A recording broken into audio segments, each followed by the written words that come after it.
नमस्कार, मैं अस्मा खान, प्रवक्ता सूरज प्रसाद राजकीय बालिका इंटर कॉलेज झांसी से आपका इतिहास की कक्षा में बच्चों स्वागत करती हूँ।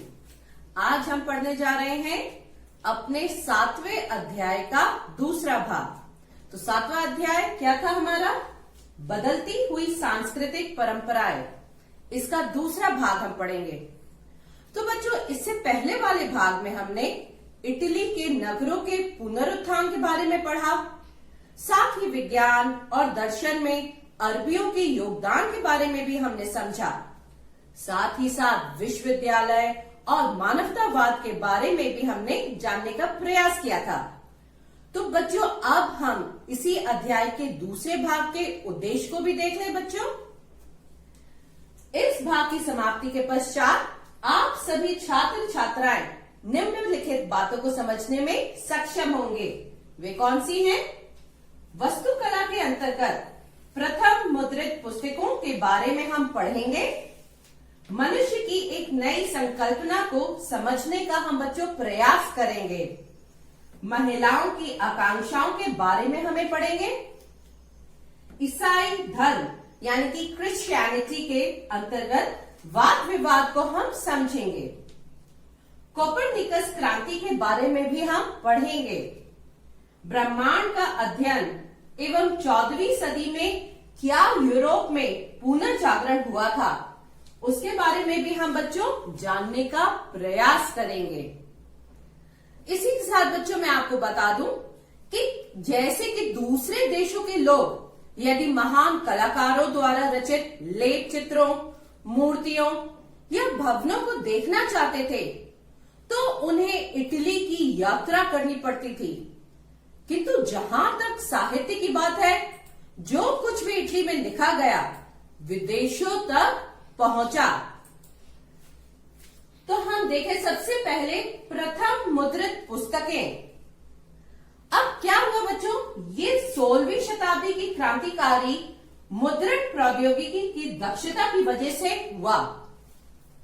इसके लिए यूरोपीय लोग अन्य लोगों के मुद्रण प्रौद्योगिकी के लिए चीनियों तथा मंगोल शासकों के ऋणी रहे, क्योंकि यूरोप के व्यापारी और राजनायक मंगोल शासकों के राज दरबार में अपनी यात्राओं के दौरान इस तकनीक से परिचित हुए थे। तो बच्चों, इससे पहले इतने ही समय में एक धर्म भिक्षु बाइबल की केवल एक ही प्रति लिख पाता था। इसी के साथ जर्मन मूल के जोहानस गुटेनबर्ग, जिन्होंने पहले छापे खाने का निर्माण किया, उनकी कार्यशाला में बाइबल की 150, नोट करिए, 150 प्रतियां छपी। 15वीं शताब्दी तक अनेक क्लासिकी ग्रंथों, जिनमें अधिकतर लातिनी ग्रंथ थे, उनका मुद्रण इटली में हुआ। इस मत और जानकारी से अब तेजी से क्या हुआ? प्रसार होने लगा। नए विचारों को बढ़ावा देने वाली एक मुद्रित पुस्तक कई 100 पाठकों के पास जल्दी पहुंच सकती थी। अब पाठक एकांत में बैठकर पुस्तकों को पढ़ सकता था, क्योंकि वह उन्हें बाजार से खरीद सकता था। इससे लोगों में पढ़ने की आदत का विकास हुआ और 15वीं शताब्दी के अंत में इटली की मानवतावादी संस्कृति का एल्प्स पर्वत के पार बहुत तेजी से फैलने का मुख्य कारण वहां पर छपी हुई पुस्तकों का वितरण था। तो बच्चों, इससे स्पष्ट है कि पहले के भौतिक आंदोलन जो खास क्षेत्रों तक ही सीमित क्यों रहते थे, ये आप समझ ही गए। अब इसी के साथ हम देखते हैं अपनी अगली स्लाइड, मनुष्य की एक नई संकल्पना। मानवतावादी संस्कृति की विशेषताओं में से एक था मानव जीवन पर धर्म का नियंत्रण कमजोर होना। इस समय लोगों में अच्छे व्यवहारों के प्रति दिलचस्पी थी। व्यक्ति को किस तरह विनम्रता से बोलना चाहिए, कैसे कपड़े पहनने चाहिए और एक व्यक्ति को किस में दक्षता हासिल करनी चाहिए। तो बच्चों, ये आदर्श इस विश्वास के साथ घनिष्ठ रूप से जुड़ा था कि मनुष्य का स्वभाव बहुमुखी है, जो कि 3 भिन्न भिन्न वर्गों, जिसमें सामंती समाज विश्वास करता था, उनके विरुद्ध गया। इसी के साथ मानवतावाद का मतलब ये भी था कि व्यक्ति विशेष सत्ता और दौलत की होड़ को छोड़कर अन्य कई माध्यमों से अपने जीवन को रूप दे सकता था। साथ ही बच्चों, बता दूं मैं आपको कि व्यापारी परिवारों में महिलाओं की स्थिति कुछ भिन्न थी। अब भिन्न किस प्रकार से? जो दुकानदारों की स्त्रियां दुकानों को चलाने में प्रायः उनकी सहायता करती थी। व्यापारी और साहूकार परिवारों की पत्नियां परिवार के कारोबार को उस स्थिति में संभालती थी जब उनके पति लंबे समय के लिए दूर दराज के स्थानों को व्यापार के लिए जाते थे। अभिजात संपन्न परिवारों के विपरीत व्यापारी परिवारों में यदि व्यापारी की कम आयु में मृत्यु हो जाती थी तो उसकी पत्नी ही सार्वजनिक जीवन में बड़ी भूमिका निभाने के लिए बाध्य होती थी। अब व्यक्तित्व और नागरिकता के विचारों से महिलाओं को दूर रखा गया। सार्वजनिक जीवन में अभिजात व संपन्न परिवार के मनुष्य का प्रभुत्व था। वेनिस निवासी कसांद्रा फदेले, जो कि उनका टाइम पीरियड बच्चों नोट कर लीजिए, 1465 से 1558 के बीच में था। उन्होंने लिखा, अब क्या लिखा? उन्होंने ये लिखा कि यद्यपि महिलाओं को शिक्षा ना तो पुरस्कार देती है और ना किसी सम्मान का आश्वासन, तथापि प्रत्येक महिला को सभी प्रकार की शिक्षा को प्राप्त करने की इच्छा रखनी चाहिए और उसे ग्रहण भी करना चाहिए। इसी के साथ उस समय लोग अपने लड़कों को ही शिक्षा देते थे। विवाह में प्राप्त महिलाओं के दहेज को वे अपने पारिवारिक कारोबार में लगाते थे। महिलाओं को ये अधिकार नहीं था कि वह अपने पति को कारोबार चलाने के बारे में कोई भी राय दे सके। अब उन्होंने अपने पति की अनुपस्थिति में अपने राज्य पर शासन किया। अब कैसे? यद्यपि मटुआ एक छोटा राज्य था, तथापि उसका राज दरबार अपनी भौतिक प्रतिभा के लिए प्रसिद्ध था।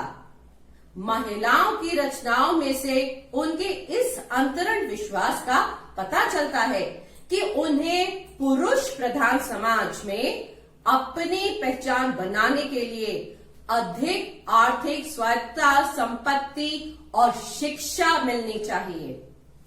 इसी के साथ बच्चों, हम देखें, प्रायः कारोबारी मैत्री को सुदृढ़ करने के लिए 2 परिवारों में आपस में विवाह संबंध होते थे।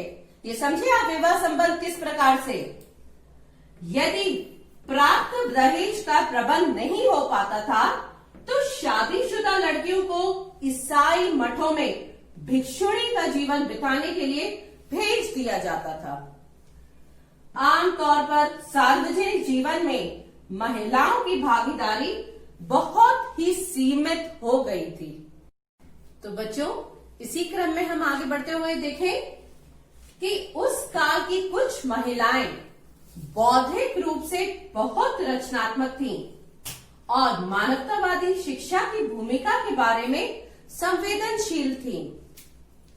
वे वेनिस की अनेक लेखिकाओं में से एक थीं, जिन्होंने गणतंत्र की आलोचना स्वतंत्रता की एक बहुत सीमित परिभाषा निर्धारित करने के लिए की, जो महिलाओं की अपेक्षा पुरुषों की इच्छा का ज्यादा समर्थन करती थी। इस काल की एक अन्य प्रतिभाशाली महिला मटुआ की मार्चिसा इसाबेला दी एस्ते थी। अभी जैसा कि बच्चों मैंने आपको बताया था मटुआ के बारे में कि यद्यपि मटुआ एक छोटा राज्य था, तथापि उसका राज्य दरबार अपनी बौद्धिक प्रतिभा के लिए प्रसिद्ध था। महिलाओं की रचनाओं में से उनके इस अंतरण विश्वास का पता चलता है कि उन्हें पुरुष प्रधान समाज में अपनी पहचान बनाने के लिए अधिक आर्थिक स्वायत्तता, संपत्ति और शिक्षा मिलनी चाहिए। तो बच्चों अब हम इसी में आगे देखें। ईसाई धर्म के अंतर्गत वाद विवाद, ये मैंने आपको बताया था कि ये हमें आगे पढ़ना है। व्यापार और सरकार, सैनिक विजय और कूटनीतिक संपर्कों के कारण इटली के नगरों और राज दरबारों के दूर दूर के देशों से संपर्क स्थापित हुए। इन नई सांस्कृतिक, शिक्षित और समृद्धिशाली लोगों द्वारा प्रशंसा ही नहीं वरन उसको अपनाया भी किया। परंतु इन नए विचारों में कुछ ही आम आदमी तक पहुंच सके, क्योंकि वे साक्षर ही नहीं थे। बच्चों 15वीं और आरंभिक 16वीं शताब्दी में उत्तरी यूरोप के विश्वविद्यालयों के अनेक विद्वान मानवतावादी विचारों की ओर आकर्षित हुए। अब उन्होंने क्या किया? अपने इतालवी सहकर्मियों की तरह उन्होंने भी यूनान और रोम के क्लासिक ग्रंथों और ईसाई धर्म ग्रंथों के अध्ययन पर अधिक ध्यान दिया। इटली के विपरीत, जहां पेशेवर विद्वान मानवतावादी आंदोलन पर हावी रहे, उत्तरी यूरोप में मानवतावादी में ईसाई चर्च के अनेक सदस्यों को आकर्षित किया गया और साथ ही उन्होंने ईसाइयों को अपने पुराने धर्म ग्रंथों में बताए गए तरीकों से धर्म का पालन करने का आह्वान भी किया। साथ ही उन्होंने अनावश्यक कर्म कांडों को त्यागने की बात की और उनकी ये कहकर निंदा भी की उन्होंने कि ये एक सरल धर्म है, में बाद में जोड़ा गया। इसी के साथ बच्चों आगे देखें। मानव के बारे में उनका दृष्टिकोण बिल्कुल नया था। नवीन विचारधारा थी ना बच्चों ये, क्योंकि वह उसे एक मुक्त विवेकपूर्ण कर्ता समझते थे। बाद के दार्शनिक बार बार इसी बात को दोहराते रहे। वे एक दूरवर्ती ईश्वर में विश्वास रखते थे और ये मानते थे कि उसने मनुष्य को बनाया है। इसके पहले वाले भाग में हमने पढ़ा था कि ईश्वर की मनुष्य ही कैसी सबसे अच्छी कृति बनाई गई है, लेकिन उसे अपना जीवन मुक्त रूप से चलाने की पूरी आजादी भी दी गई। वे ये भी मानते थे कि मनुष्य को अपनी खुशी इसी विश्व में वर्तमान में ही ढूंढना है। ईसाई मानवतावादियों का ये मानना था कि चर्च एक लालची और साधारण लोगों से बात बात पर लूट खसोट करने वाली संस्था बन गई। अब यूरोप के लगभग प्रत्येक भाग में किसानों ने चर्च द्वारा लगाए गए इस प्रकार के अनेक करों का विरोध करना शुरू किया। इसके साथ साथ राजा भी राजकाज में चर्च की दखल अंदाजी से चिढ़ने लगे थे।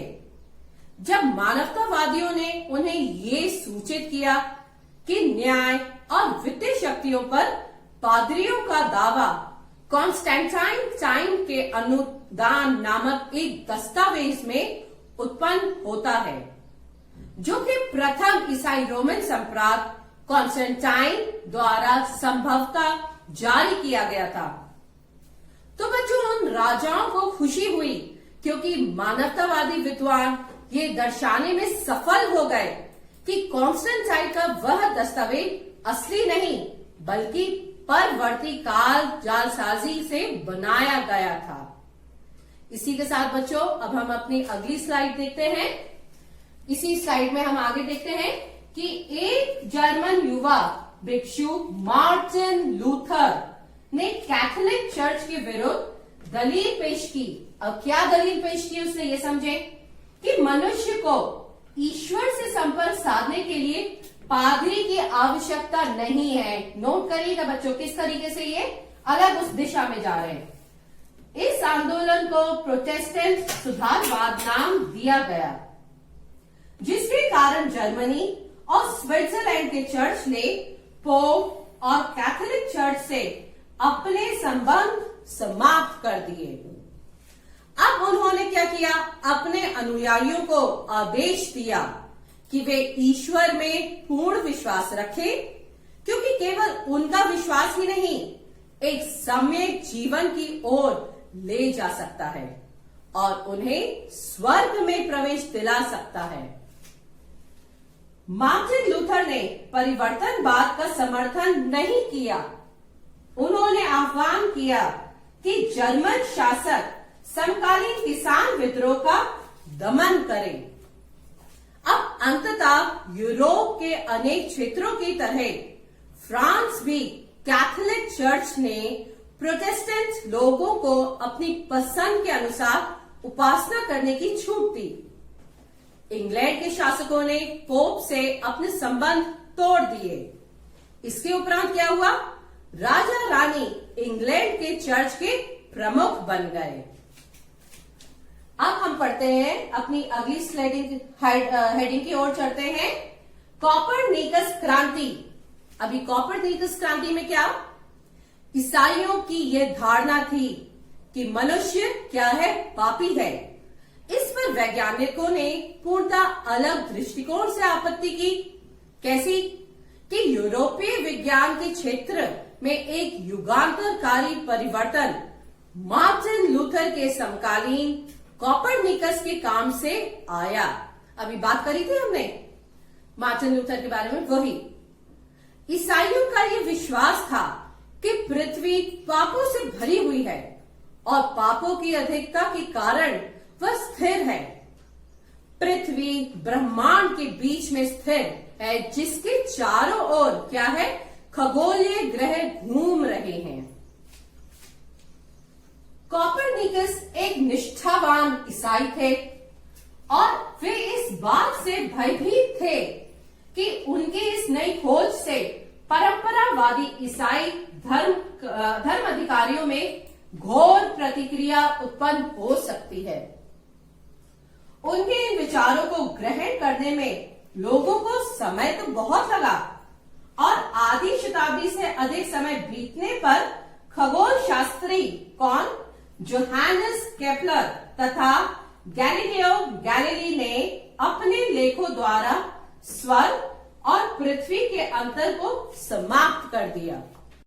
तो बच्चों हम देखें कि केपलर ने अपने ग्रंथ कॉस्मोग्राफिकल मिस्ट्री में कॉपरनिकस के सूर्य केंद्रित सौर मंडल के सिद्धांत को लोकप्रिय बनाया, जिससे ये सिद्ध हुआ कि सारे ग्रह सूर्य के चारों ओर वृत्ताकार रूप में नहीं बल्कि दीर्घ वृत्ताकार मार्ग पर परिक्रमा करते हैं। गैलीलियो ने अपने ग्रंथ द मोशन में गतिशील विश्व के सिद्धांतों की भी पुष्टि की। विज्ञान के जगत में इस क्रांति ने न्यूटन के गुरुत्वाकर्षण के सिद्धांत के साथ साथ अपनी पराकाष्ठा की ऊंचाइयों को छू लिया।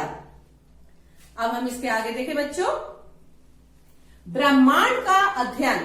अब इसमें क्या कि गैलीलियो ने एक बार टिप्पणी की। क्या टिप्पणी? कि बाइबल जिस स्वर का मार्ग आलोकित करता है वह स्वर किस प्रकार चलता है उसके बारे में कुछ नहीं बताता। इन विचारकों ने हमें बताया कि ज्ञान विश्वास से हटकर अवलोकन एवं प्रयोगों पर आधारित है। जैसे जैसे वैज्ञानिकों ने विज्ञान की खोज का रास्ता दिखाया, वैसे वैसे भौतिकी यानी कि फिजिक्स, रसायन शास्त्र यानी कि केमिस्ट्री और जीव विज्ञान यानी कि बायोलॉजी के क्षेत्र में अनेक प्रयोग और अन्वेषण कार्य बहुत तेजी से पनपने लगे। साथ ही यहां तक कि लोग जिन्होंने ईश्वर में अपने विश्वास को बरकरार रखा, वे भी एक दूरस्थ ईश्वर की बात करने लगे, जो भौतिक दुनिया में जीवन का प्रत्यक्ष रूप से नियंत्रण नहीं करता था। अब बच्चों, हम देखें कि जीवन के सार्वजनिक क्षेत्रों का तात्पर्य सरकार के कार्य क्षेत्र और औपचारिक धर्म से संबंधित था, और साथ ही निजी क्षेत्र में परिवार और व्यक्ति का निजी धर्म था। व्यक्ति की दो भूमिकाएं थी, वो कैसी? निजी और सार्वजनिक। वह ना तो केवल 3 वर्गों में से किसी एक वर्ग का सदस्य ही था, बल्कि अपने आप में स्वतंत्र व्यक्ति था। जैसा कि हम देखें बच्चों कि यूरोप में जो पुनर्जागरण हुआ, उसमें ये कहना था कि पुनर्जागरण गतिशीलता और कलात्मक सृजनशीलता का काल था। अभी हमने देखा इसके बारे में। और इसके विपरीत मध्यकाल अंधकारमय काल था, जिसमें किसी प्रकार का विकास नहीं हुआ था। जरूरत से ज्यादा सरलीकरण है। इसी के बाद यूरोप में इस समय आए कौन सा बदलाव? सांस्कृतिक बदलाव में रोम और यूनान की क्लासिकी सभ्यता का ही केवल हाथ नहीं था। रोमन संस्कृति के पुरातात्विक और साहित्यिक पुनरुद्धार ने भी इस सभ्यता के प्रति बहुत अधिक प्रशंसा के भाव उभारे। इसी काल में जो महत्वपूर्ण परिवर्तन हुए, उनमें धीरे धीरे निजी और सार्वजनिक 2 अलग अलग क्षेत्र बन गए। जैसा कि अभी मैंने आपको बताया था कि व्यक्ति की 2 भूमिकाएं थी, निजी और सार्वजनिक, और वह ना केवल 3 वर्गों में से किसी एक वर्ग का सदस्य ही था, बल्कि वह अपने आप में क्या था? स्वतंत्र व्यक्ति था। तो बच्चों, इस भाग को हमने अच्छे से पढ़ लिया है और समझ भी लिया है। तो बच्चों, अब हम संक्षेप में देख लें कि हमने क्या पढ़ा और क्या जाना है।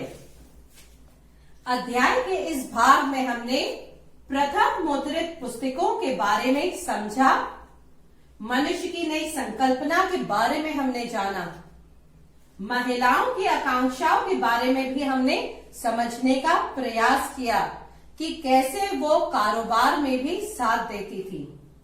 ईसाई धर्म के अंतर्गत हुए वाद विवाद को जाना, क्या वाद विवाद हुए और उससे कैसे आगे निकले। कोपरनिकस की क्रांति के बारे में भी हमने पढ़ा, और 4वीं शताब्दी में यूरोप में पुनर्जागरण के बारे में हमने डिटेल में पढ़ लिया और समझ लिया। तो बच्चों, जैसा कि मैं बोलती आई हूं कि हमें एक बार एग्जाम के पैटर्न को भी अच्छे से समझना है कि किस तरीके से बोर्ड में क्वेश्चंस आते हैं, उसके आंसर हमें कैसे लिखने हैं। तो उसका भी एक मैं एग्जाम्पल आपके सामने लेके आई हूं कि यदि बोर्ड में प्रश्न आए तो उसको किस डायरेक्शन में हमें आंसर लिखना है। प्रश्न है, 17वीं शताब्दी के यूरोपियों को विश्व किस प्रकार भिन्न लगा, उसका एक सुनिश्चित विवरण दीजिए। इस क्वेश्चन का किस तरीके का आंसर रहेगा, ये समझ लें। 17वीं शताब्दी में आए सांस्कृतिक परिवर्तन में रोमन और यूनानी शास्त्रीय सभ्यता का ही केवल योगदान नहीं था। पुनर्जागरण ने प्रत्येक तथ्य को तर्क की कसौटी पर कसने की जिस अवधारणा को उत्पन्न किया, उसके परिणाम स्वरूप विज्ञान के क्षेत्र में विशेष रूप से प्रगति हुई। इसके अतिरिक्त रोमन संस्कृति के पुरातात्विक और साहित्यिक पुनरुद्धार के द्वारा भी इस सभ्यता के प्रति बहुत अधिक प्रशंसा के भाव व्यक्त किए गए। मध्य युग का एक सिद्धांत था कि पृथ्वी विश्व की धुरी है। ये धारणा आलोचना का प्रतिपाद बन गई। कोपरनिकस, गैलीलियो और केपलर आदि वैज्ञानिकों ने ये सिद्ध किया कि पृथ्वी एक बहुत बड़ा ग्रह है और ये 24 घंटे सूर्य के चारों ओर पश्चिम से पूर्व दिशा में घूमती है, यानी वेस्ट टू ईस्ट। दूसरी तरफ यूरोप वासियों में केवल यूनानी व रोमन लोगों से ही नहीं सीखा, बल्कि अरब, ईरान, मध्य एशिया और चीन जैसे देशों से भी ज्ञान की प्राप्ति की। इसी के साथ बच्चों, इतिहासकारों ने पर्याप्त सबूतों के अभाव में यूरोप को केंद्रित दृष्टिकोण में रखा। शंका प्रक्षेपण प्रयोग के नए नए तरीके, जो पुनर्जागरण की बड़ी देन है, मानव के अपने ज्ञान क्षेत्र में काफी हद तक विस्तार किया। अब वेसेलियस ने शल्य चिकित्सा के आधार पर मानव शरीर से संबंधित तथ्यों की जानकारी प्रदान की।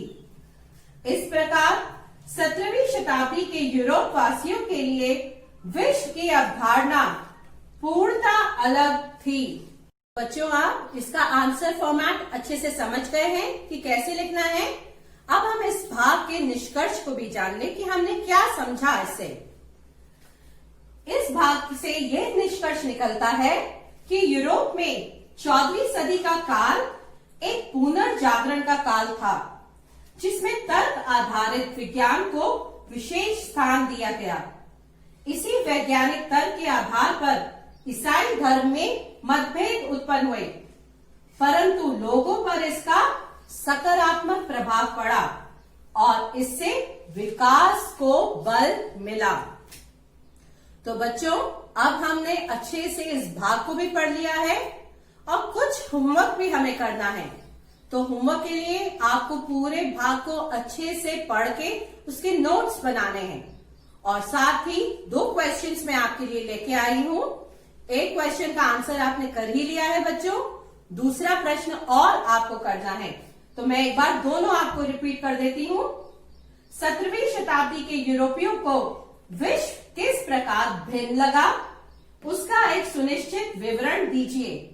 जो मैंने आंसर आपको बताया था उसको आपको एज इट इज लिखना है। दूसरा प्रश्न है, वेनिस और समकालीन फ्रांस में अच्छी सरकार के विचारों की तुलना कीजिए। ये दोनों क्वेश्चंस आपको घर पे करना है। और बच्चों, अब अगले अध्याय में हम कैरेबियन द्वीप समूह और ब्राजील के जल समुदाय के बारे में पढ़ेंगे। साथ ही मध्य और दक्षिणी अमेरिका की राज्य व्यवस्थाओं के बारे में भी हम जानेंगे। एज़टेक, जनमाया लोग और पेरू के इंका लोग इत्यादि के बारे में हम जानने का प्रयास करेंगे। और साथ ही यूरोप वासियों की खोज, यात्राओं व अटलांटिक पारगमन के साथ साथ अमेरिका में स्पेन के साम्राज्य की स्थापना के बारे में भी हम विस्तार से अध्ययन करेंगे। तो बच्चों, मैं आशा करती हूँ आपको ये भाग भी अच्छे से समझ आ गया होगा। तो आप घर पर रहिए, सुरक्षित रहिए। Thank you. Take care.